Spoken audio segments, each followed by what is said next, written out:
மலர்கள் நட்டு ஒரு அழகான தோட்டத்தில் பலவிதமான மலர்கள் வளம் பதிந்து கொண்டு இருந்தன.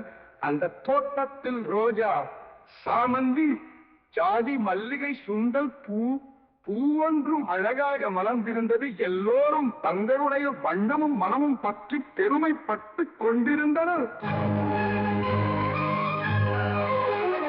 ஒரு நாள் தோட்டத்துக்குள் ஒரு சிறிய வண்ணத்து பூச்சி வந்தது. அது ஒவ்வொரு மலரிடமும் சென்று சந்தோஷமாக பேசினது.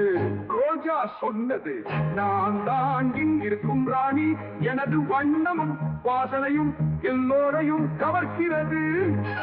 சாமந்தி சொன்னது, நான் தான் சூரியனுக்கு பிடித்த பூ, எனக்கு உதிர்வதோ மடிவதோ கிடையாது.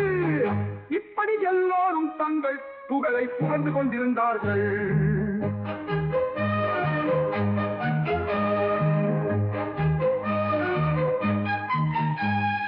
ஆனால் அங்கு இருந்த ஜாதி மல்லிகை மெதுவாக சொன்னது, நாம் எல்லோரும் ஒன்றாக இருந்தால்தான் இந்த தோட்டம் அழகாக இருக்கிறது.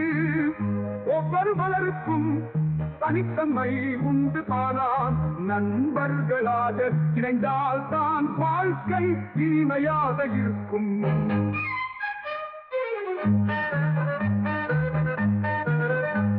அந்த வார்த்தைகளை கேட்டு எல்லா மலர்களும் அல்வாய் பெருமிதம் கொள்ளாமல் ஒன்றாக சந்தோஷமாக வாழத் தொடங்கினார்கள்.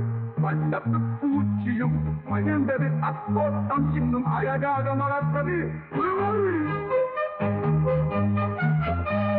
ஒவ்வொருவரும் பரித்தன்மையுடன் இருந்தாலும் ஒற்றுமை வாழ்க்கையை அழகாக்கும்.